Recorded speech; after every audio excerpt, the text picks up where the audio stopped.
चलिए आज का जो टॉपिक हमारा क्या रहेगा, वैदिक काल की सामाजिक संरचना। वैदिक काल की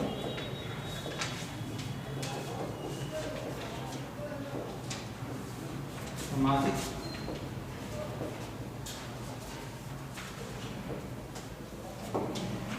देखिए, वैदिक काल की सामाजिक संरचना में सबसे पहले वहाँ का सबसे खास बात क्या था। देखिए, वैदिक काल की सामाजिक संरचना का सबसे खास बात क्या था उस समय का, वर्ण व्यवस्था।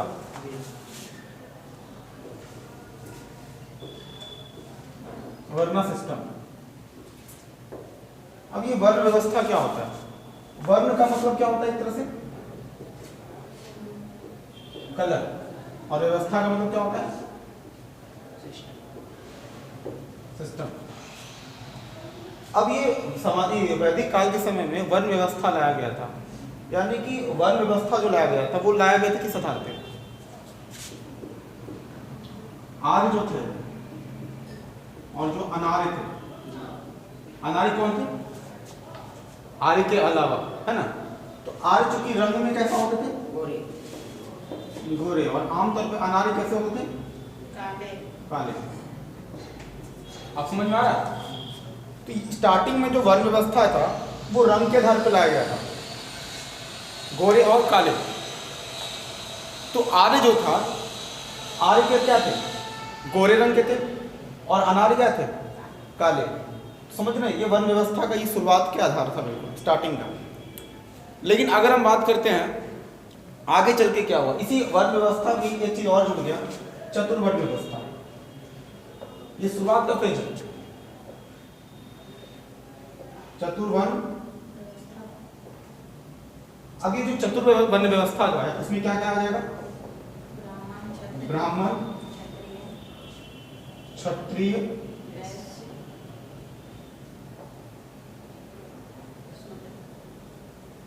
वैश्य और शूद्र। अब ये चार क्लास में लोगों को बांटा गया था। देखिए, सबसे पहले समझिए, वर्ण व्यवस्था का मतलब जो शुरुआत में था वो ये था कि आर्य अपने आप को, जो गोरे रंग थे उनका एक अलग वर्ण था, और जो अनार्य थे वो क्या थे? काले थे। शुरुआत में रंग के आधार पर वर्ण व्यवस्था को बांटा गया था। थोड़ा कुछ दिन के बाद आगे चल करके इसी चीज में चतुर्वर्ण व्यवस्था को जोड़ा गया, मतलब जिनका जो काम होगा उसका वही वर्ण निर्धारण होगा। जैसे ब्राह्मण, ब्राह्मणों का काम क्या था शुरुआत में? आज भी समझ रहे क्या काम है उसका? पूजा पाठ कराना, लोगों को शिक्षा देना। तो उनका वर्ण क्या हो जाएगा? ब्राह्मण। यानी कि लोगों को शिक्षा देना, थोड़ा बहुत कर्म कांड का भी आप बात कह सकते हैं, ठीक है। उसके अलावा छत्री, छत्री का काम क्या है? सुरक्षा प्रदान करना। वैश्य, वैश्य का काम क्या है? व्यापार। शूद्र का काम क्या है? साफ सफाई, साफ सफाई और या फिर कृषि कार्य हेतु, कृषि कार्य। अब देखिए, शुरुआत में जो चतुर्वर्ण व्यवस्था था, क्या इसमें कहीं पर ऐसा है कि जन्म के आधार पर होगा? जन्म के आधार पर नहीं है, ये क्या है? कर्म के आधार पर। जिनका जैसा काम होगा उनका वर्ण वैसा ही हो जाएगा। आप समझ लीजिए, चतुर्वर्ण व्यवस्था वर्ण व्यवस्था का अगला स्टेज है। तो शुरुआत में जो वर्ण व्यवस्था था वो सिर्फ रंग के आधार पर था। गोरे लोग का अलग वर्ण था और काले लोग का अलग वर्ण था। जब चतुर्वर्ण व्यवस्था है उसमें ब्राह्मण, क्षत्रिय, वैश्य और शूद्र, सभी का काम अलग अलग है। और ध्यान दीजिएगा, यहाँ पर सिर्फ काम के आधार पर है। ये जो चतुर्वर्ण व्यवस्था था ये जन्म के आधार पर है क्या? कहीं भी ऐसा बोल रहा है कि ब्राह्मण का बच्चा ब्राह्मण होगा, क्षत्रिय का बच्चा जो क्षत्रिय का जो पुत्र होगा वो क्षत्रिय कहलाएगा? ऐसा नहीं है। सिर्फ ये काम के आधार पर लोगों को बांटा गया था। तो कैसे बांटा गया था? काम के,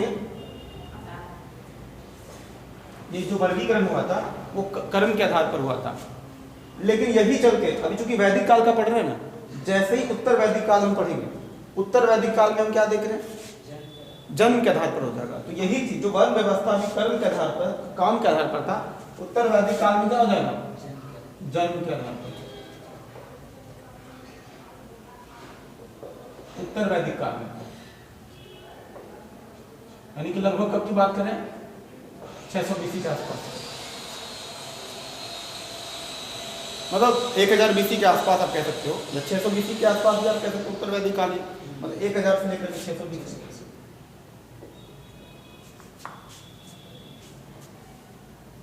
क्या उस समय आप ये कह सकते हो कि कोई छुआछूत था क्या? बिल्कुल नहीं था। उस समय का जो वर्ण व्यवस्था था, तो सर ये बांटा क्यों गया है? बांटा गया था केवल काम के आधार पर, जिनका जैसा कर्म होगा, जिनका जैसा काम होगा, काम के हिसाब से लोगों को बांटा गया था। तो सर ये पता कैसे करता था कि ये नहीं, वो तो डेली का काम देखता था। जैसे आपको सबसे इंटरेस्टिंग बात बताते हैं, एक ही परिवार के लोग, एक ही फैमिली के लोग, चारों वर्ण का लोग हो सकता था एक परिवार में। जैसे मान लो फैमिली है, फैमिली में कौन होते हैं? मदर यानी कि माता जी, माँ जी, पिताजी, और मान लो कोई 2 बच्चे, यहाँ पर बच्चा फर्स्ट और मान लो यहाँ पे बच्चा सेकंड। मान लो 2 बच्चा है, माँ पिता, एक परिवार का हम अनुमान लगा रहे हैं, ठीक है। मान लो यहाँ पर जो पिता है, पिता का काम है बच्चों को पढ़ाना, शिक्षा देना, और थोड़ा कर्म कांड अगर नहीं भी करते लेकिन कम से कम शिक्षा देना उनका काम है। पूजा पाठ वगैरह आमतौर पे ये खूब करते हैं, पूजा पाठ तो ये भी करते हैं। तो पिताजी क्या हो गए इस परिवार के लिए? ब्राह्मण हो गए। अच्छा, ये बच्चा थोड़ा सा मुस्टंडा टाइप का है, मजबूत है, ताकतवर है। ये कह रहा है कि पिताजी आप अगर इधर उधर कहीं जाते हो तो घर की सुरक्षा की गारंटी हम लेते हैं, थोड़ा मजबूत है। तो ये क्या हो जाएगा? क्षत्रिय। वो बच्चा अब मान लो कि ये बच्चा जो है बिजनेस वगैरह करता है, व्यापार वगैरह काम, उसको बिजनेस वगैरह की एक्टिविटी में ज़्यादा पसंद है। तो अगर ये व्यापार का काम कर रहा है तो वो कर्म के हिसाब से क्या हो जाएगा?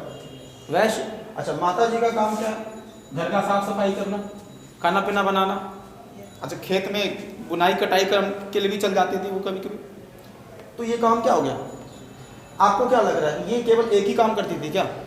माँ का तो अलग अलग काम होता है। अभी जैसे घर में खाना बना रही है, अगले ही पल वो घर में पूजा पाठ भी कर रही होती है, तो वो तुरंत क्या बन गई? ब्राह्मण। तुरंत वो मान लो खेत में चले गए तो वो क्या बन गए? शूद्र। तो कहने का मतलब है कि एक ही परिवार के स्तर पर चारों वर्ण हमेशा मौजूद होते थे। इनका ऐसा नहीं था जैसे आज का समाज नहीं है, ये ब्राह्मण परिवार अलग है और ये क्षत्रिय परिवार अलग है, ऐसा नहीं था। तो परिवार के अंदर ही चारों वर्ण के लोग होते थे। यही चीज आगे चल के क्या हो गया, चूंकि कर्म के आधार पर जिनका जैसा कर्म उनका वैसा वर्ण, जिनका जैसा काम होगा उनका वैसा ही वर्ण का निर्धारण किया जाता था, डिसाइड किया जाता था कि आपका कौन सा क्लास होगा। तो आगे चल के जब उत्तर वैदिक काल होता है, उत्तर वैदिक काल में धीरे धीरे क्या हो जाएगा, अब कुछ समय के बाद 500 साल 600 साल तक होते होते होता है ना, हर एक व्यक्ति का अपना पेशा हो जाता है। मान लो कि कुछ लोगों का ये पेशा ही बन जाएगा रेगुलर, कुछ लोगों का पेशा बन जाएगा कि वो लोगों को शिक्षाएं देंगे। मान लो कुछ व्यक्ति लोहार है, वो लोहा वगैरह पीटता है, वो औजार वगैरह बनाने का काम करता है, कुछ तो बढ़ाई का भी काम होगा ना। तो कुछ लोगों का काम फिक्स लगभग हो जाता है बाद में जाकर के। तो धीरे धीरे जब व्यक्ति का काम फिक्स हो जाता है, उसको वही काम करना होता है, और संजोग से ऐसा होता है कि उसका जो बेटा होता है वो भी वही काम करने लगता है। अक्सर आप देखते होंगे कि लोहार के घर में जो उसका जो बेटा होता है उसको अलग से ट्रेनिंग नहीं देना पड़ता है, वो खुद ही सीख जाता है लोहा वगैरह से हथियार बनाना या औजार कैसे बनाया जाता है, उनको खुद पता हो जाता है। जैसे किसी बिजनेस क्लास के जो बच्चे होते हैं, जो बनिया का बेटा, क्या उनको अलग से MBA करना पड़ता है क्या? उनको तो MBA का जो है वो डिग्री बचपन से ही मिल जाता है, उनको अलग से MBA का डिग्री लेने का जरूरत नहीं है। तो वो उनको विरासत में मिल जाता है, बचपन से ही सिखाया जाता है कि व्यापार करने का जो तौर तरीका है वो क्या होता है, उसको बचपन से सिखाया जाता है। बात समझ में आया? तो यहाँ यही होता है। अब ब्राह्मण धीरे धीरे यही काम जब लोगों का स्थिर हो जाएगा, अब राजा के पास एक जो सैनिक वर्ग है वो फिक्स हो जाएगा, जब भी सिपाही का जरूरत पड़ेगा वही लोग आएंगे बार बार। फिर उनका बेटा, फिर वो भी अपने बच्चे को सिखाएगा कि तुम्हें भी आगे चल के सेना बनना है।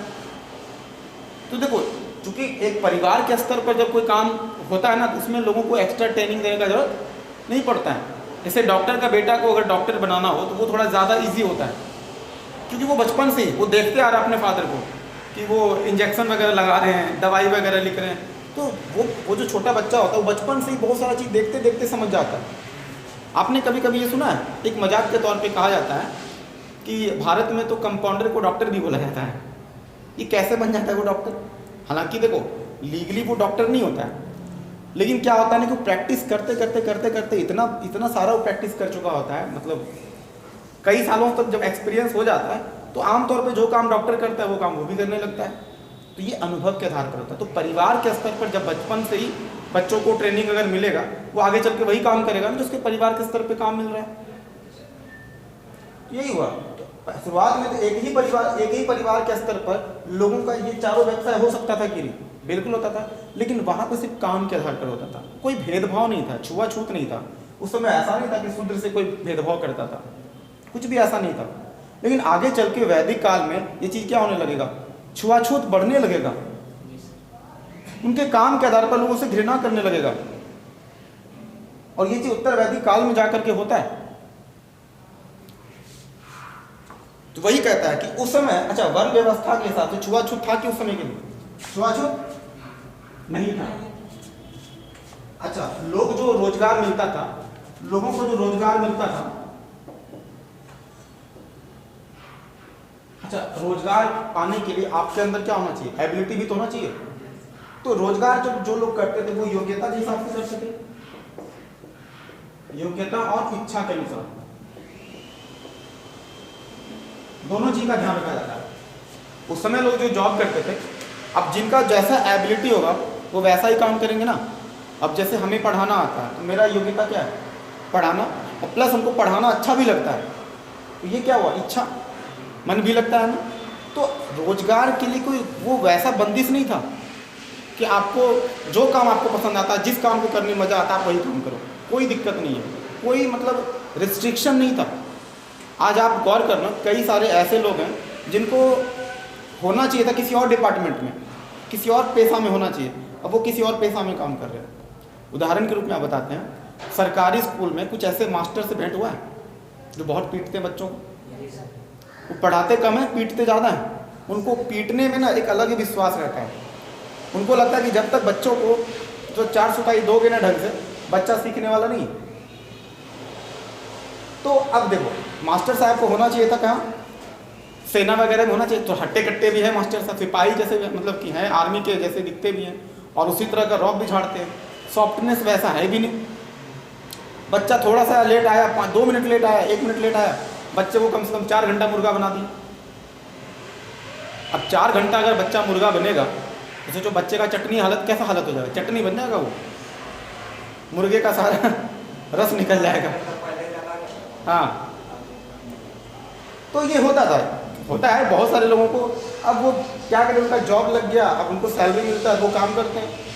तो देखिए, मेरा कहने का मतलब है कि उस समय की बात अगर हम कर रहे हैं, ये वैदिक काल की बात कर रहे हैं, उस समय लोगों पर ये कोई मतलब कि ज़बरदस्ती नहीं था, आपको जो मन था आप अपने मर्जी के हिसाब से आप काम कर सकते हैं, ठीक है। और तो कुछ इसमें खास है नहीं, देख लेते हैं, ठीक है। तो अच्छा, एक ही फैमिली के हिसाब से देख रहे हैं ना कि एक ही परिवार के लोग इच्छानुसार अलग अलग काम करते थे, जिनका जैसा काम होगा वैसा वो काम करते थे। तो ये हमारा क्या था, एक वैदिक काल के टाइम में वन व्यवस्था का था। अब जरा सा देख लें महिलाओं की स्थिति, या पहले एक काम करते हैं, उत्तर वैदिक काल के हम देख ही लेते हैं, भी लगे हाथ, वैदिक काल का हम देख लिया ना। अब उत्तर वैदिक काल का भी साथ में समझ लेते हैं, क्योंकि बहुत कुछ सुना हुआ है, थोड़ा बहुत अगर सुनेंगे तो काम हमारा चल जाएगा। अच्छा, ये जितना सारा चीज जो लिखे थे, हम छुआछूत लिखे थे ना, उत्तर वैदिक काल में क्या होगा, लोगों के साथ छुआछूत बढ़ेगा ना, छुआछूत भी बढ़ेगा, और लोग अपने मन का पैसा भी नहीं कर पाएंगे। अब मान लो कि जो बेचारे साफ सफाई का काम करते हैं, उनको पता है कि इस काम में ज़्यादा रिस्पेक्ट नहीं है, इज्जत नहीं है, लेकिन तब भी वो क्या करते हैं, मजबूरी में करते हैं। अच्छा, वो चाहते भी हैं कि मेरा पैसा, वो चाहते हैं कि मेरा जो बेटा है ना, वो मेरा काम ना करे, वो कुछ और काम करे। जैसे आप में से कई लोग ऐसे होंगे जिनके कि फादर, जैसे कि किसान, सबसे अच्छा एग्जांपल वही है कि पापा जैसे खेती करते हैं, क्या वो चाहेंगे कि हमारा बेटा भी आगे चल के किसान वाला ही काम करे? वो कभी नहीं। वो कहते हैं कि बेटा तुमको पढ़ाने के लिए चाहे जिस लेवल पे जा करके हमको काम करना पड़े, हम लोगों से कर्ज ले करके, ज़मीन बेच करके तुम्हें पढ़ाएंगे, लेकिन तुम दोबारा वो काम मत करना जो काम हम कर रहे हैं। तो अच्छा, ऐसे में अभी के समय में तो लोगों के पास ऑप्शन है, क्योंकि आप अगर अच्छे से पढ़ाई लिखाई कर लेते हैं तो आपके पास एक ऑप्शन है कि आप अपना पेशा बदल सकते हैं। अगर कोई पढ़ाई लिखाई करके मान लो किसी का जॉब लग गया, इसमें रेलवे में लग गया, तो वो क्या करेगा? रेलवे के लिए काम करेगा। किसी का बैंक में लगेगा तो बैंक के लिए काम करेगा। किसी का यूपीएससी क्लियर हो जाएगा तो वो डीएम बनेगा। तो आप देख रहे हैं कि लोग अपने योग्यता के हिसाब से अपने एबिलिटी को बढ़ा रहे हैं और अपने पसंद के काम को करने के लिए परेशान हैं, और चाहते भी हैं लोग कि हम उसी काम को, वही घिसा पिटा काम नहीं कर सकते। तो देखिए उत्तर वैदिक काल में क्या हुआ, सबसे पहली बात क्या हुआ कि कर्मकांड बढ़ा कि घटा? बताओ। कर्मकांड बहुत बढ़ा। कर्मकांड समझ लो, यज्ञ वगैरह, बलि वगैरह, दुनिया भर का जो ब्राह्मण अपने ताकतों को बढ़ाने के लिए कर्मकांड का ज़्यादा सहारा लेते थे, क्योंकि इसी कर्मकांड के माध्यम से वो ये साबित करना चाहते थे कि राजा, ये जो राजा है वो क्या है? हाँ, मतलब कि ईश्वर का प्रतिनिधि है, और ईश्वर का प्रतिनिधि साबित करने के लिए वो राजा, तो ये ब्राह्मण क्या करता था? कर्मकांड। तो कर्मकांड की बढ़ोतरी होने से क्या हुआ? ब्राह्मणों में कर्मकांड की बढ़ोतरी से क्या हुआ? ब्राह्मणों की शक्ति में वृद्धि हुआ कि घटेगा? बढ़ेगा। मतलब ब्राह्मणों के पास जो पावर है वो क्या हो जाएगा? बढ़ेगा। अच्छा, उसके अलावा उस समय भी हम उत्तर वैदिक काल की बात यहाँ पर लिख लेते हैं। उत्तर वैदिक काल, उत्तर वैदिक काल दास प्रथा था या नहीं था? बताओ। कैसा? दास प्रथा उत्तर में करना चाहिए। हाँ, देखिए ध्यान दीजिए, वैसे तो वैदिक काल के टाइम में भी दास प्रथा था, दास प्रथा तब भी था, लेकिन इस समय भी अगर देखा जाए तो उत्तर वैदिक काल में भी था, लेकिन उसका थोड़ा सा प्रवृत्ति बदला। उस समय दासों को उस तरह से गुलाम जैसे उस तरह से नहीं किया जाता था, टॉर्चर नहीं किया जाता था, लेकिन आगे चल के यही चीज क्या होने लगा? टॉर्चर। दासों का खरीद फरोख्त भी चालू हो जाएगा, उसका खरीदना बेचना भी चालू हो जाएगा। तो दास प्रथा का वैसा स्तर आपको नहीं देखने को मिलता है। कहां पर? वैदिक काल में। वैदिक काल में दास प्रथा उस तरह से एक्टिव नहीं था जितना ज्यादा कि उत्तर वैदिक काल में होता है। और दास प्रथा, अच्छा, दासों से कौन से काम करवाया जाएगा? घरेलू काम, जस्ट लाइक नौकर की तरह समझ लो। तो घरेलू का, अच्छा एक चीज और मजे की बात है कि दास प्रथा में कौन कौन लोग होते थे? हाँ, महिला पुरुष दोनों होते थे। और ध्यान दीजिएगा, आर्य और अनार्य दोनों होते थे। ऐसा नहीं है कि सिर्फ और सिर्फ अनार्य होते थे। तो आर्य अनार्य दोनों हो सकते थे, महिला पुरुष भी दोनों हो सकते थे, दास का काम दोनों कर सकते थे। अच्छा, चतुर्वर्ण व्यवस्था में एक चीज नया चीज आया।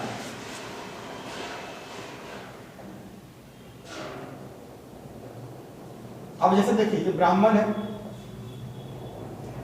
क्षत्रिय, वैश्य और शूद्र। अब देखिए ये जो तीनों हैं, ब्राह्मण, क्षत्रिय और वैश्य, इसको कहा गया द्विज, और इसको क्या बोला जाएगा? और द्विज। द्विज का मतलब क्या होता है? जो दोबारा जन्म लेगा। अब ये ब्राह्मण अगर अच्छा काम करेगा, क्योंकि कर्म के हिसाब से कहा जाएगा, अगर आप अच्छे काम करोगे आपका दोबारा मनुष्य के रूप में जन्म होगा। क्षत्रिय के बारे में भी यही कहा गया, वैश्य के बारे में भी क्या कहा गया कि आपका दोबारा जन्म होगा अगर आप अच्छा काम करोगे तो, अच्छे कर्म को करोगे तो। हाँ, वो दोबारा जन्म किस चीज में होगा वो डिपेंड करता है आपके कर्म पे। अगर आपका कर्म अच्छा होगा तो दोबारा आपको इसी मनुष्य के योनि में दोबारा जन्म आप ले पाओगे। ऐसा माना जाता था, आज भी लोग मानते हैं। ये कर्म का सिद्धांत ऐसे ही तो बना है। अब ये एग्जैक्ट कौन है किसी को नहीं पता है। गलत तो था ही बहन, हम तो कह ही रहे हैं ये गलत तो था, क्योंकि ब्राह्मण, क्षत्रिय और वैश्य को द्विज कहा गया। ये बोला गया कि इनके बारे में ये कहा गया कि इनका दोबारा जन्म हो सकता है, और इनका तो कुछ हो ही नहीं सकता है, क्योंकि ये बहुत ही गंदे हैं, नीच हैं, और गंदे और नीच का दोबारा जन्म नहीं होता है। इनको कभी भी मोक्ष की प्राप्ति नहीं होगी, और इनके बारे में कहा इनको मोक्ष की प्राप्ति होगी, क्योंकि सारे कर्मकांड इनके लिए कराया जाता था। वेदों को पढ़ने का भी, आप सोच के देखो कि वेदों को पढ़ने का भी अधिकार किसको है? इन्हीं को था। और मजे की बात समझना, वैदिक काल में तो खैर कहीं कोई दिक्कत नहीं था, चारों लोग में से चारों पढ़ सकते थे वेद, उत्तर वैदिक काल में पता है क्या हुआ?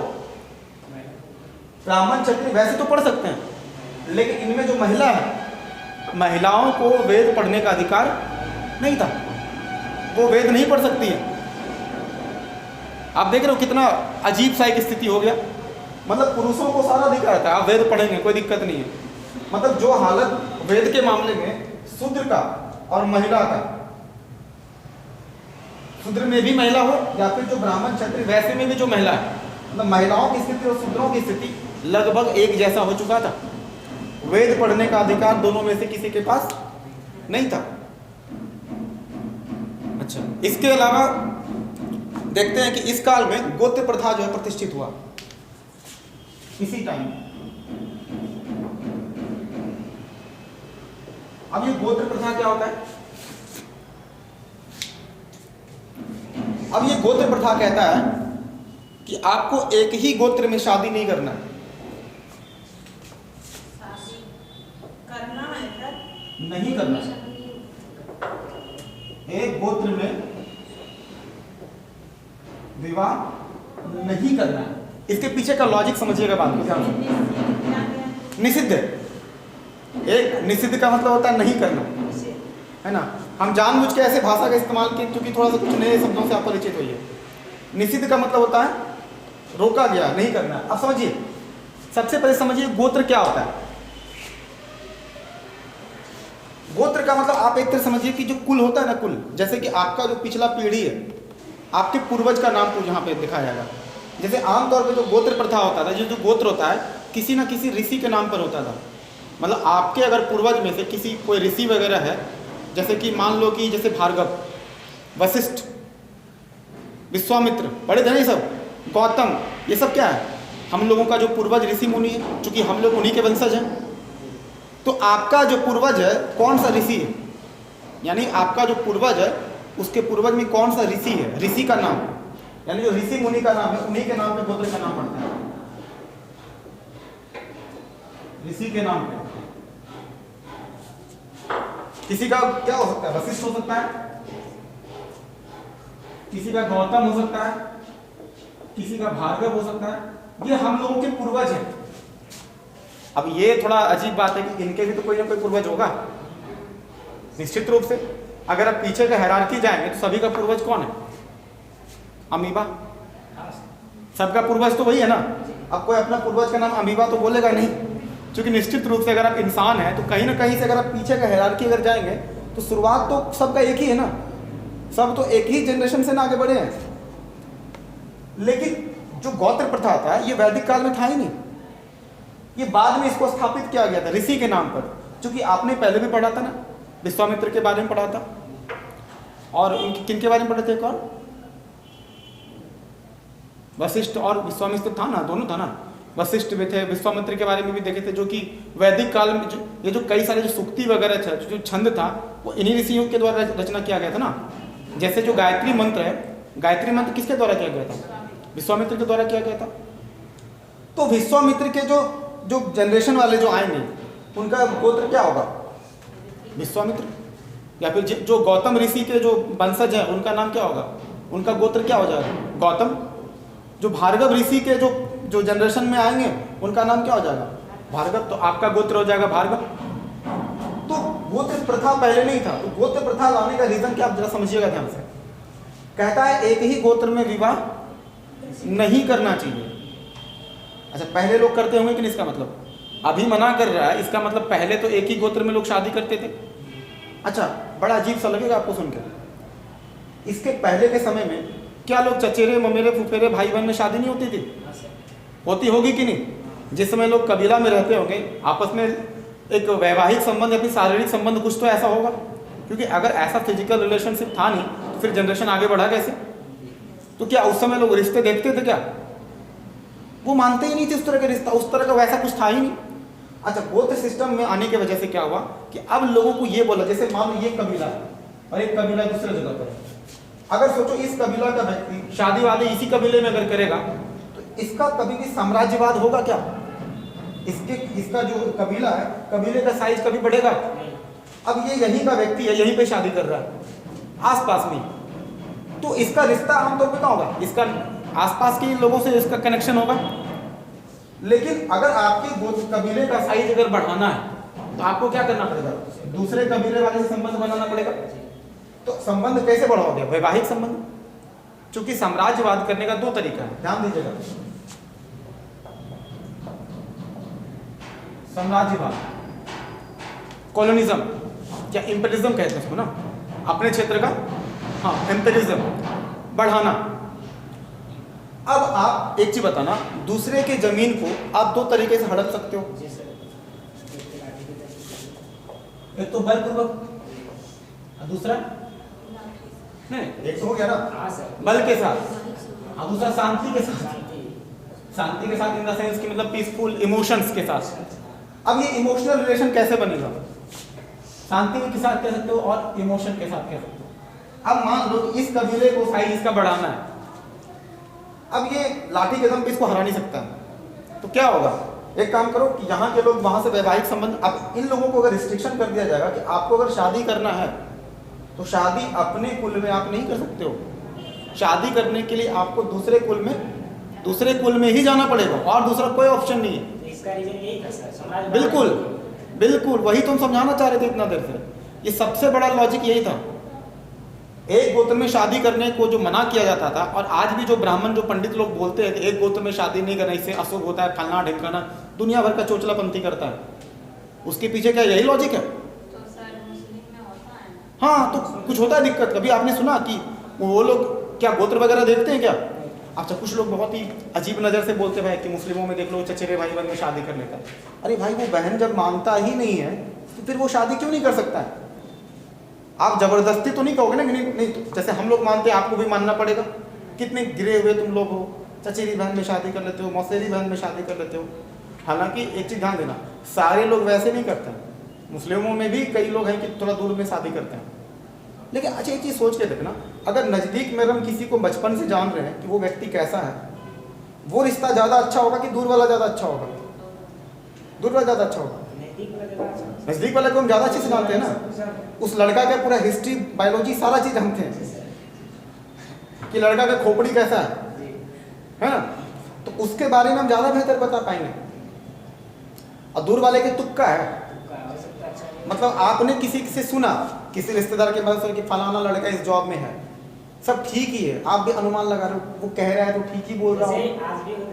आज भी होता है ना, लोग भाई भगवान भरोसे, भाई बाई चांस तुक्का ठीक मिले।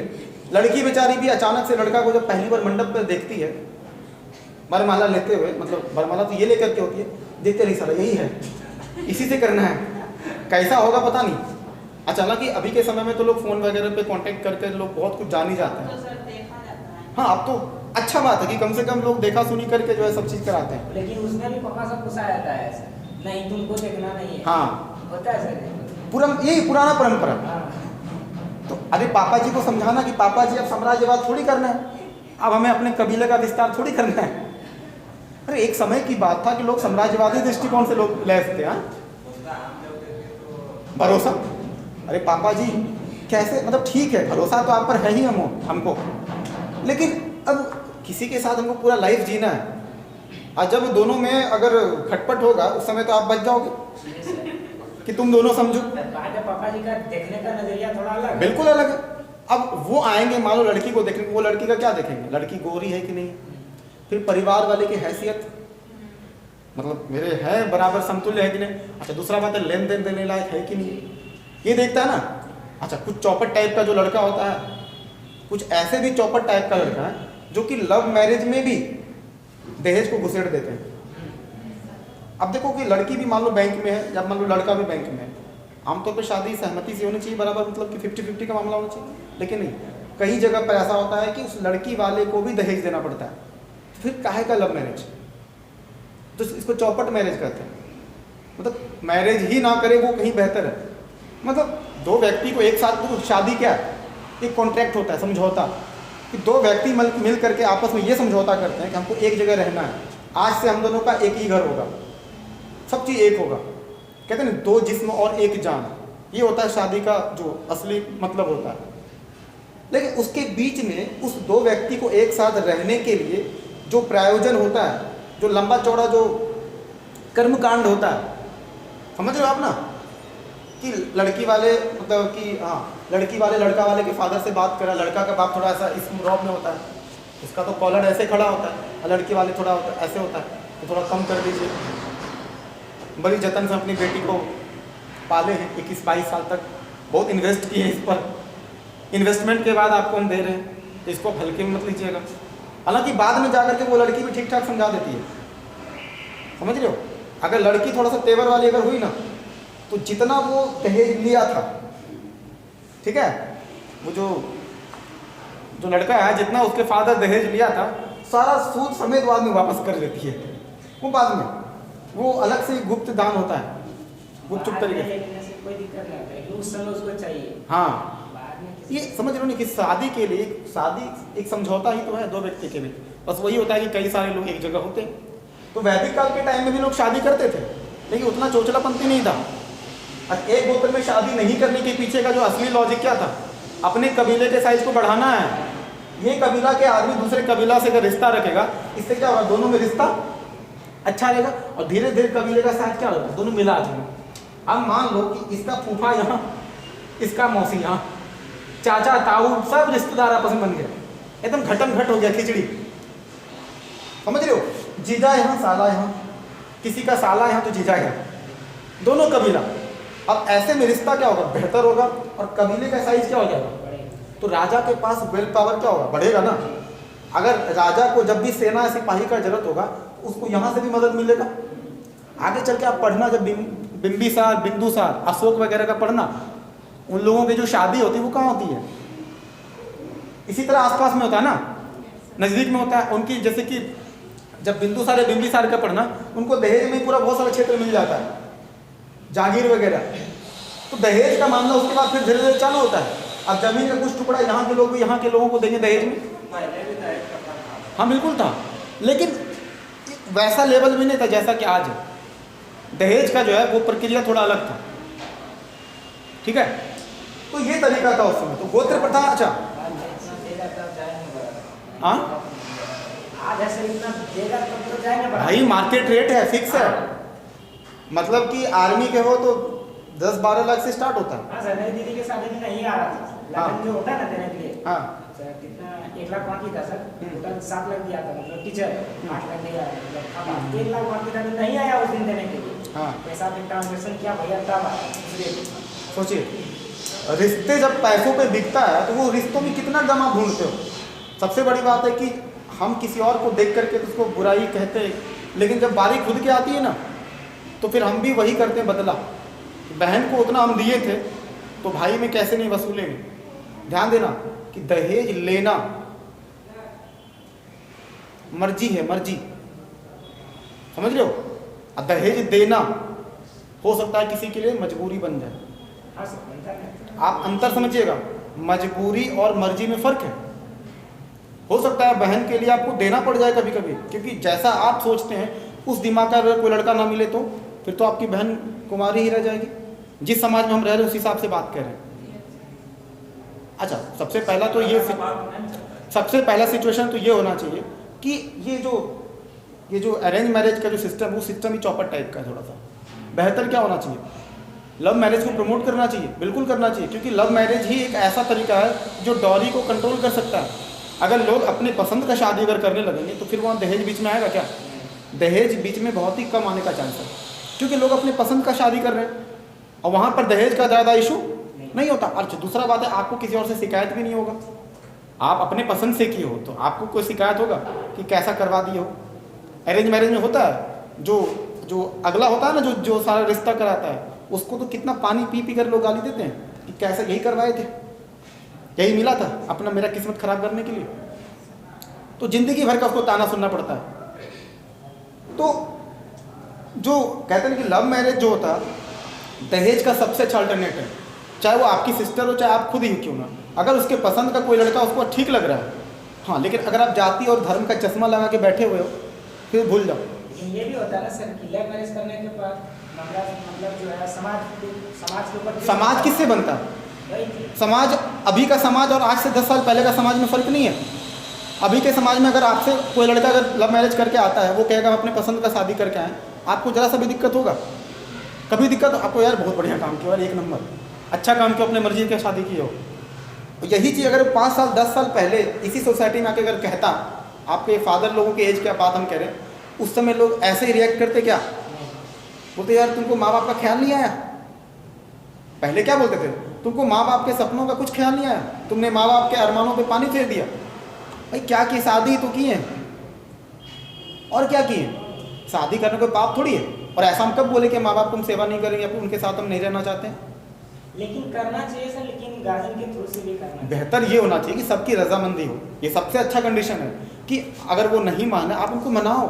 इसका ये मतलब नहीं कि हर बार का यही सिस्टम नहीं कि भाग जाओ, ये तो गलत तरीका है। ये तो गलत सही हाँ, है। ये तो लास्ट ऑप्शन होता है लोगों के पास। अब मान लो कि कुछ ऐसे पेरेंट्स भी होते हैं, ध्यान देना सारे पेरेंट्स अच्छे नहीं होते, हम ये बात खुल के कह रहे हैं आपको। अगर मान लो कि पेरेंट उस माइंडसेट के हो गए कि तुम्हारी शादी होगी तो मेरे लास्ट पर से होगा, चाहे अच्छा आप पूछोगे अपने पेरेंट्स से जैसे कि माँ ये जरा से ये बताना या पापा उस लड़की में ऐसा क्या खराबी है, अगर उसके अंदर कुछ आपको मतलब बातचीत करने का उसका तरीका पसंद है या फिर मिसबिहेव तरीका से है, ये सब चीज़ अगर आप बोलते हो तो समझ में भी आता है। लेकिन चूंकि उस लड़की का जाति का अलग होना पहला कंडीशन, दूसरा कंडीशन कि वो चूंकि आप नहीं पसंद किए थे वो हम पसंद की, अगर इस 2 पैरामीटर के हिसाब से अगर आप इसको रिजेक्ट करते हो ये तो गलत बात है।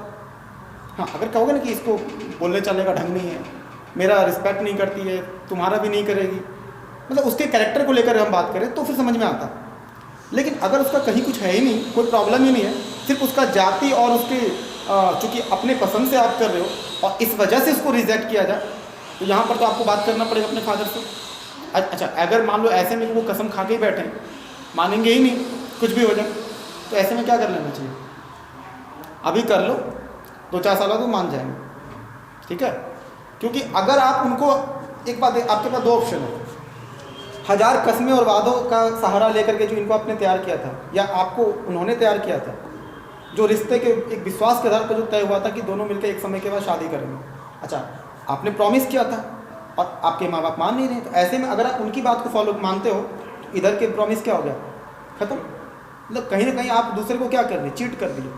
अगर ऐसा ही करना था कि माँ बाप की मर्जी से ही आपको शादी करना था तो पहले आपको माँ बाप से पूछ लेना चाहिए था कि मम्मी वो लड़की से हम मतलब उनके साथ हम रिलेशनशिप में रहें या ना रहें, तो पहले पूछ लेना चाहिए ना। आप समझ रहे हो हम कहना क्या चाह रहे हैं? कि जब आपने रिश्ता रखने से पहले किसी से पूछा नहीं और आज जब रिश्ता परमानेंट होने की बात है तब आपको याद आ रहा है पहले पूछ लेना चाहिए था, तो फिर ये नौबत ही नहीं आता। क्या वो एग्री करते? क्या कभी नहीं करने वाले हैं।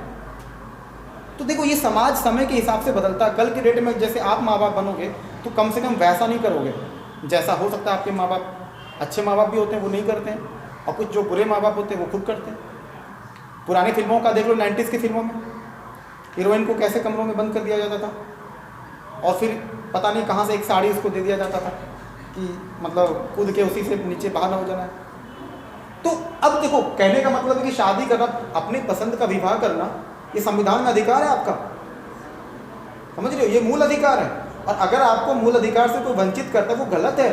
भले हम इमोशन के आधार पर हम कहते कुछ और है कि मतलब करेंगे तो उन्हीं की मर्जी से करेंगे, लेकिन अगर आप करते हैं तो लीगली आप गलत नहीं है, कॉन्स्टिट्यूशनली आप रॉन्ग नहीं है, बिल्कुल आप सही हैं।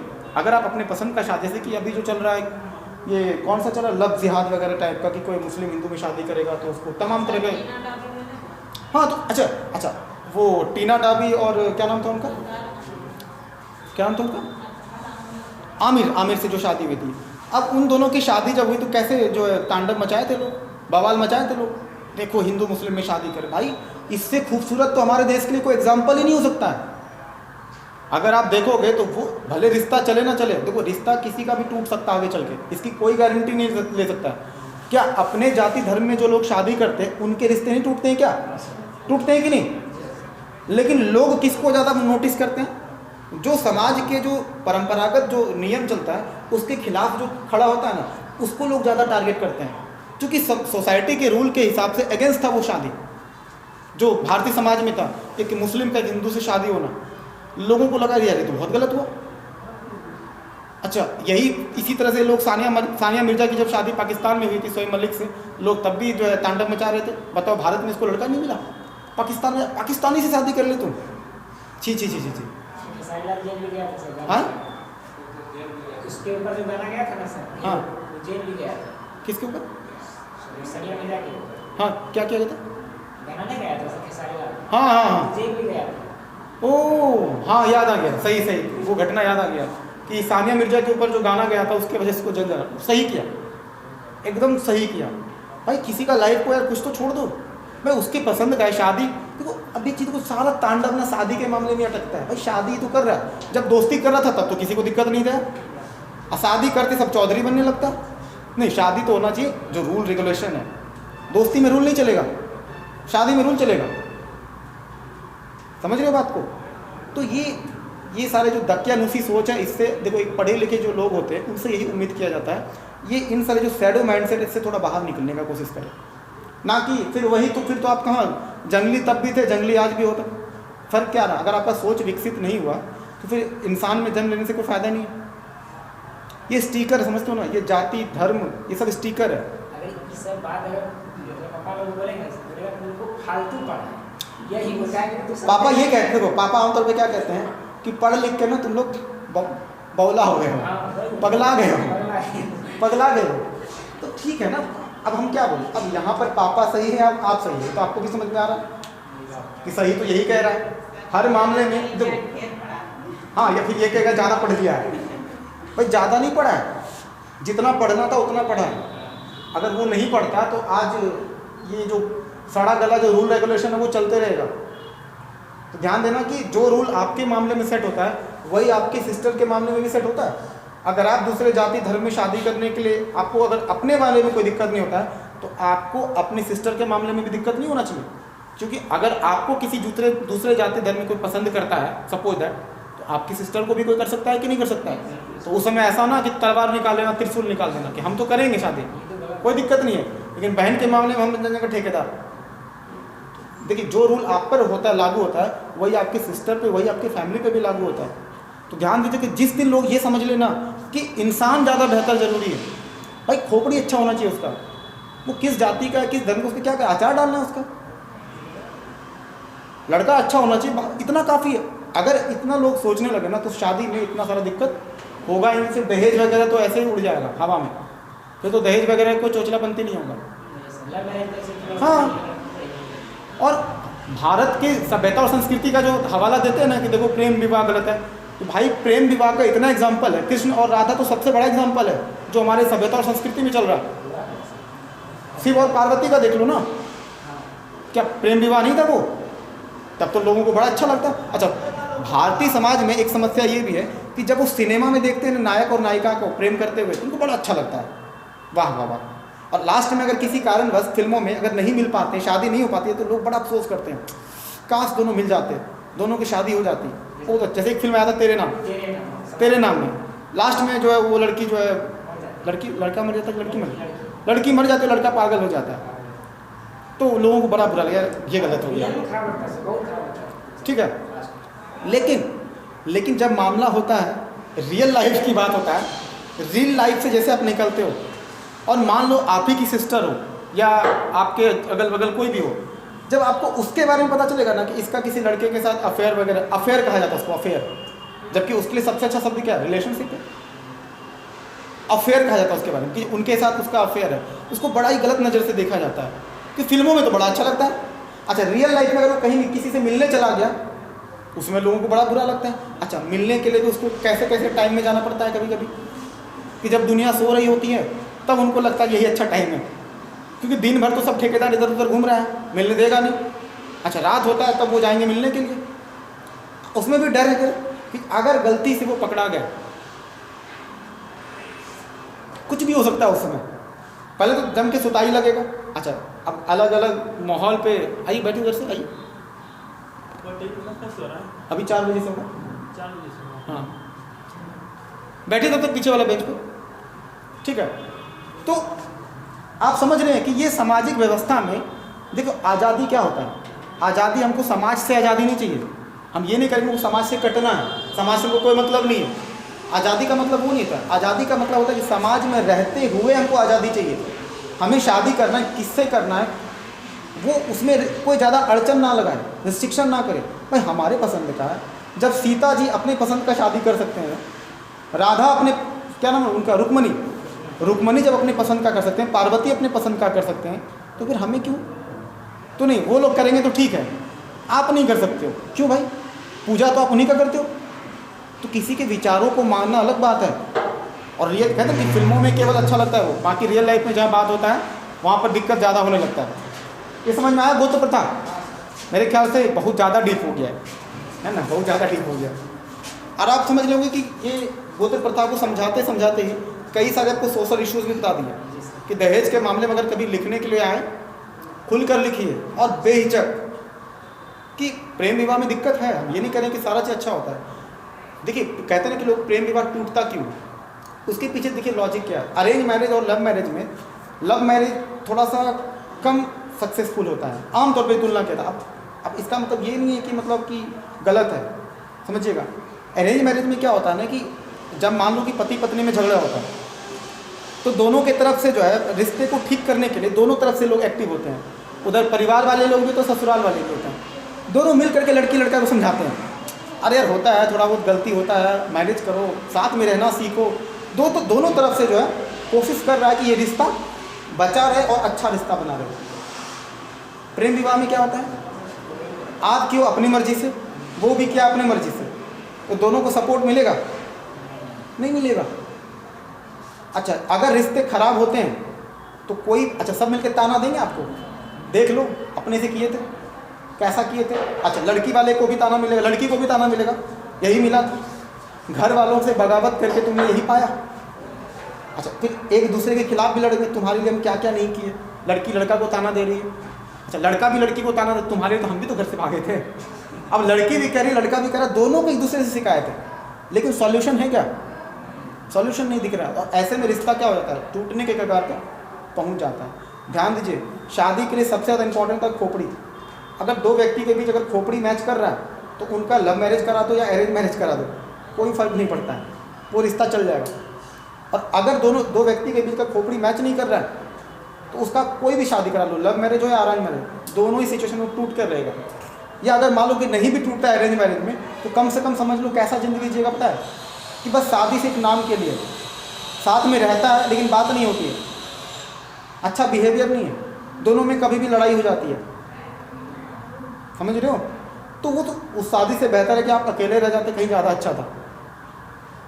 तो देखो, शादी को समझने के लिए आपको बहुत ही डीप में जाके समझना होगा। ये शादी 2 लाइन का जीने की, ये फटाक से समझ लो, उसके पीछे का सारा मर्म समझिएगा। ये जो पंडित लोग आकर के जो लोगों को चोचलापंथी सिखाते हैं ना कि ये गोत्र में करने से जो बेकार हो जाता है, आपका आने वाले आपके साथ कुछ बुरा होगा, यही लगाया जाता है कि अगर आप एक गोत्र में, जैसे कि होता है कि लड़की लड़का का दोनों का कुंडली मिलाया जाता है, अब उसमें देखा जाता है कि एक ही गोत्र का नहीं होना चाहिए, ये सबसे ज़्यादा इंपॉर्टेंट है।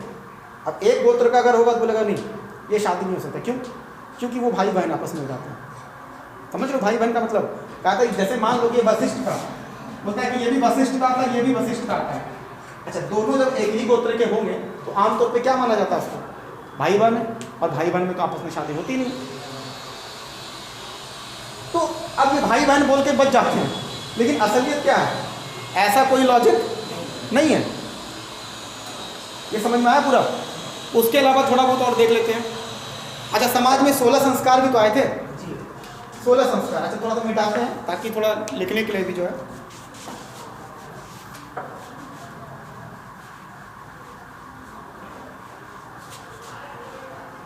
देखो ये जो समाज को ना स्टेबल करने के लिए, समाज को चलाने के लिए वैदिक काल और उत्तर वैदिक काल में कई सारे नियम और कानून को बनाया गया था। हम लोग दरअसल वही नियम कानून पढ़ रहे कि समाज को कैसे आखिर बनाया, समाज के रूल्स रेगुलेशन। जैसे आज आप देख रहे हो, पहले भी तो था, तो पहले का रूल रेगुलेशन देखना, कोई भी रूल रेगुलेशन जो बनाया जाता उसके बेस क्या है वो समझ लो, ये क्यों बनाया गया था, उसके पीछे का असली कारण क्या है, समझ रहे हो ना। अब जैसे कि हम कह रहे हैं आश्रम व्यवस्था, तो आश्रम व्यवस्था ही था ना, हाँ, ये 16 संस्कार, 16 संस्कार आएगा और आश्रम व्यवस्था ये भी आएगा उत्तर वैदिक काल में। अब ये 16 संस्कार, संस्कार का मतलब क्या होता है, हाँ? संस्कार, ये शब्द होता क्या है? कहते हैं, देखो कुछ लोग कहते हैं कितने संस्कारी है। देखो संस्कार का जो असली मतलब ये होता है, हाँ, हाँ, आचरण व्यवहार, कई बार संस्कार को लोग उसके रंग रूप से भी जोड़ के देख लेते हैं कि थोड़ा दिखने में भी थोड़ा डैशिंग होना चाहिए, मतलब कि ही इज़ प्रेजेंटेबल या सी इज़ प्रेजेंटेबल टाइप का, है ना। उस तरह के लोगों को आमतौर पर संस्कार वगैरह का वो असली मतलब है। संस्कार का मतलब उसका आचरण व्यवहार। तो 16 संस्कार के माध्यम से ही, जैसे कि उपनयन संस्कार, जो जनेऊ वगैरह का जो जनेऊ वगैरह पहनते हैं ना लोग, अब उसमें से एक संस्कार का नाम है उपनयन संस्कार। जैसे विवाह अपने आप में संस्कार है, एक एज के बाद लोग शादी करते हैं, वो भी क्या है, संस्कार। तो लोगों को एक अच्छा जीवन जीने के लिए, एक बेहतर जीवन जीने के लिए, बेहतर जीवन जीने के लिए 16 संस्कार को भी फॉलो करना पड़ा। मतलब उस 16 संस्कार आगे चल के पढ़ेंगे, ये कई प्रकार का संस्कार होता है, आगे चल के डिप में जानेंगे। और ये आश्रम व्यवस्था को भी फॉलो करना पड़ा। आश्रम व्यवस्था में क्या क्या हो जाता है बताइए। सबसे पहला आश्रम व्यवस्था में क्या है, स्टेज ब्रह्मचर्य, और दूसरा गृहस्थ, तीसरा क्या, वानप्रस्थ, चौथा क्या होता है, पीछे वाला पेज में पलटी मिल जाएगा। ये आश्रम व्यवस्था, सन्यासी है ना। देखिए अब ब्रह्मचर्य का मतलब क्या होता है, ध्यान समझिए। ब्रह्मचर्य का मतलब क्या होता है, हाँ देखिए, ब्रह्मचर्य का जो असली मतलब होता है वो समझिएगा। ब्रह्मचर्य का मतलब ये बिल्कुल भी नहीं होता कि शादी नहीं करना है। ब्रह्मचर्य का मतलब होता है कि आपको अपने इंद्रियों को वश में करना। आज सुबह वाली क्लास में पढ़ा देता हूँ, यानी कि देखिए 0 से लेकर के 25 वर्ष तक आपको अपने इंद्रियों को, जो शारीरिक इंद्रिय, उसको कंट्रोल में रखना है। पढ़ाई लिखाई करना है, मन को कंट्रोल करना है, किसी और चीज में दिमाग नहीं लगाना है। उसके बाद 25 साल से लेकर के कितना था, 50 है, 50 वर्ष तक आपको क्या करना चाहिए, शादी वादी करके सेट हो जाना चाहिए। यानी कि आपको गृहस्थ जीवन जीना है। और इसी गृहस्थ जीवन में जीने के फलस्वरूप ही क्या होगा, एक नया जनरेशन आएगा।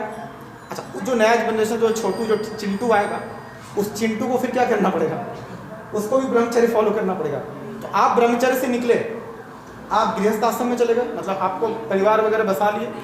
अब जो अगला जनरेशन आएगा वो क्या हो जाएगा, फिर वो ब्रह्मचर्य का फॉलो करेगा। अच्छा, 50 साल के बाद, जैसे 50 साल तक आपको परिवार के साथ रहना है। जैसे 50 हो जाएगा, 50 के बाद कितना तक दिया होगा, 50 से लेकर के 75, इतने में तो आदमी निपट ही जाएगा, है ना। आपको वानप्रस्थ का मतलब होता है कि जंगल जाओ और ध्यान लगाओ, चिंतन मनन, अध्यात्म से जुड़ो। ईश्वर क्या है, प्रकृति क्या है, हम कौन है, आत्मा क्या है, मोक्ष क्या होता है। अब ये सारे जो पारलौकिक बातें हैं उसमें आप सोचो कि आपका जन्म किस प्रयोजन से हुआ था। इतना दिन आपको जो जीना था, आपने जी लिया। अच्छा, 50 साल तक आदमी जीते जीते वैसे भी थक जाता है, आदमी नहीं, इरिटेट हो जाता है, दुनियादारी से देखते देखते मन थक चुका होता है। और ऐसे में उसको शांति तो चाहिए भाई। ध्यान देना, आपके घर में भी 50 साल, जो 55 साल के, जो अब तो जो दादाजी लोग जो होते हैं, 60 साल के जो होते हैं, वो बड़ा जल्दी किसी चीज़ पे ना वो चिड़चिड़ा जाते हैं। ध्यान दीजिएगा, वो उनको तुरंत हर चीज़ चाहिए होता है। वो जैसे कोई चीज़ तुरंत पूछे, आपको तुरंत रिप्लाई करना होता है। अगर आप लेट करते हो तो फिर वो नहीं, मतलब गुस्सा जाता है। एक्चुअली में क्या चाहिए उनको चाहिए शांति। तो वानप्रस्थ की इसका मतलब क्या हुआ कि जंगल जाना है आपको और वहां जाकर के एकांत में तपस्या करना है। उसके बाद आता है क्या, संन्यास। तो वैसे भी बचा क्या, 100 तक दिया हुआ है ना, 75 प्लस कर दीजिए। अच्छा, मान लो कि कोई आदमी उतना साल तक टिक गया, मान लो गलती से ही टिकेगा ना उतना, 60, 65, 75 तक तो मामला ऐसे भी निपट जाता है। वो मान लो कोई टिक भी गया अगर, तो अंतर ध्यान करते करते उसको समझ में आ गया कि अब दुनिया में कुछ नहीं रखा है, तो कहाँ सन्यासी मतलब क्या, अब उनको दुनियादारी, रिश्ते नाते, मोह माया से। सन्यासी का मतलब तो जो त्यागी, जो त्याग करते हैं, वो किसी रिश्ते नाते में कभी नहीं बनते हैं। जो साधु होते हैं, क्या उनका अपना कोई परिवार होता है क्या? फिर इनको ये चिंता होगा कि मेरा पोता अभी क्या कर रहा है, पोता का चिंता होगा, अपनी वाइफ का चिंता होगा। अब थोड़ा देखो इस सिस्टम में थोड़ा दिक्कत अब समझना कि मान लो कि कोई दादाजी है, अब 50 साल 55 साल 60 साल के बाद लोगों को थोड़ा आराम चाहिए होता है, शरीर को थोड़ा सा कोई आपको क्या चाहिए, सेवा करने वाला चाहिए। तो जिस उम्र में कि आप चाहते थे कि आपको कोई सेवा करे, और उस समय अगर आपके परिवार वाले आपको बोलेंगे दादाजी आपका टाइम हो गया आप निकल लो, घर नहीं आना है, उधर ही जाना है और राम राम जपना है, किसी दिन खबर आ जाएगा तो आ जाएंगे लेने के लिए, ठीक है। नहीं सर 85 साल हो रहा है मतलब काम करता है। अच्छा इसके बाद भी तो 50 साल 55 साल के बाद अब वैसे भी थक जाता है। अब उनको कहा कि नहीं आपको अगर मान लो यही रूल आज के हिसाब से अगर जस्ट फॉलो करना चाहिए तो घर में गांव में कोई बूढ़े बचेंगे क्या? साढ़े बूढ़े कमंडल लेके घूम रहे होंगे जो इसके बाद बच गए कोई, ये भाई साहब कमंडल लेके घूम रहे हो, जप नाम कर रहे हैं। ये वानप्रस्थ वाले पापा लोग तुम चले जाएंगे, जैसे मेरे पापा लगभग 50+ हो चुके हैं लगभग, तो उनको तो चले जाना चाहिए था अब तक जंगल में। तो फिर सोचो अगर वो जंगल चले जाएंगे फिर माँ का क्या होगा, सोच के देखना थोड़ा। इस सिस्टम में दिक्कत है, बहुत दिक्कत है, सुनने में बड़ा अच्छा लगता है। तो इसका एक प्लस पॉइंट भी है कि ये जनसंख्या को बैलेंस भी करता है कि अगर 50 साल के बाद अगर लोग धीरे धीरे जंगल शिफ्ट करेंगे तो गांव में आबादी क्या रहेगा, कम रहेगा, तो भोजन का दिक्कत होगा, समस्या होगा। तो जो संसाधन है, जो आर्थिक संसाधन है उसका दिक्कत होगा, कभी दिक्कत नहीं होगा। लेकिन व्यवहारिक रूप में देखा जाए इसमें बहुत सारा दिक्कत है। इसलिए आज भी कुछ लोग गुणगान करते हैं ना, पुराना सिस्टम कितना अच्छा था, आश्रम व्यवस्था कितना अच्छा था, तो जरा उनको बोलना कि आश्रम व्यवस्था फॉलो करो। अच्छा जो लोग ज़्यादा जोर देते हैं ना आश्रम व्यवस्था पे, सबसे पहले वही पहुँचेंगे कहाँ, नहीं सर, क्योंकि आमतौर पर जिनका एज 50 से ऊपर हो जाता है वही ज़्यादा पुराना भारतीय सभ्यता संस्कृति का ज़्यादा गुणगान करते हैं। अरे अच्छी बात है गुणगान करो, लेकिन जो चीज़ गलत है, जो तू पूरा परफेक्ट नहीं है, उसका क्यों गुणगान करना। अब ये 16 संस्कार, विवाह भी अपने आप में संस्कार, अभी आगे चल के पढ़ेंगे हम लोग कई प्रकार के संस्कार, ठीक है। वैसे तो आश्रम व्यवस्था एक आर्यों के लिए जो आश्रम व्यवस्था था एक अच्छा सोच था। अब इसमें लिखा गया है कि आश्रम व्यवस्था आर्यों की अभिनव सोच थी। यह भौतिक जीवन एवं आध्यात्मिक जीवन में संतुलन लाने का प्रयास था, व्यक्ति के संपूर्ण विकास का प्रयास था। ध्यान दीजिएगा, भौतिक जीवन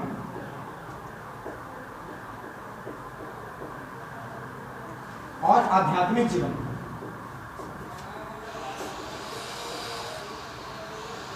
अब दोनों के बीच क्या करना है, बैलेंस।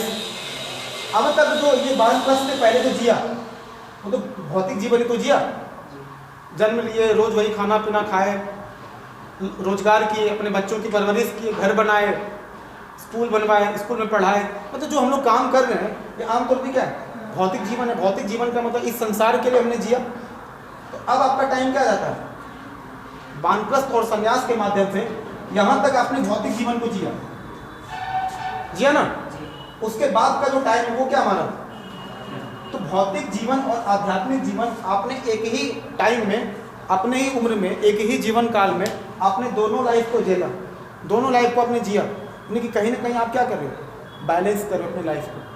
ये बात सही है कि 50 साल के बाद लोग थक चुका होता है, उनके दिमाग देखो, पापा लोग के एज, जो पापा लोग का जो उम्र में होते हैं वो कुछ नया ज़्यादा नहीं सोच पाते हैं।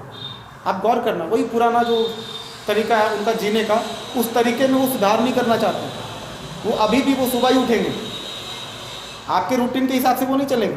वो आज भी 5 बजे सुबह उठेंगे और आपको भी उठा देंगे अगर बगल में मिले तो। फिर उनको वही तरीका जीने का अच्छा लगता है। तो जो उनका जो तौर तरीका बन चुका है और आपके तौर तरीका में फ़र्क है, और आगे चल के आप देखना कि ये आश्रम व्यवस्था आगे चल के क्या हो जाता है, बिल्कुल ही चेंज हो जाता है। ठीक है, ये तो हमारा टोटल हो चुका है। ठीक है, आप देखिए उत्तर वैदिक काल में आपको दिखाए थे ना कि इस काल में गोत्र प्रतिष्ठित हुआ था, एक गोत्र में शादी वगैरह करना मना किया गया था। उसके नीचे आप देखिए पॉइंट लिखा हुआ होगा, इसका वास्तविक उद्देश्य क्या था, नहीं दिख रहा, पेज नंबर 7। हाँ, तो सामाजिक और राजनीतिक विस्तार समझ में आया था, वही था सामाजिक और राजनीतिक विस्तार जो बताए थे आपको। इसको मिटाएं, समझ में आया। टाइम कितना हम लोग के पास अभी, 10 मिनट तो हो चुका है। अच्छा, जब तक सर नहीं आते हैं तब तक एक काम करते हैं, एक आध टॉपिक खींचते हैं। जब सर आ जाएंगे, चलिए ठीक है, यहाँ तक हम समझ में आ गया। तो वैदिक और उत्तर वैदिक का हमने क्या देखा, उसका सामाजिक सिस्टम देखें, है ना, सोशल सिस्टम। जी। अब देखते हैं कि वैदिक काल में महिलाओं की स्थिति कैसी थी।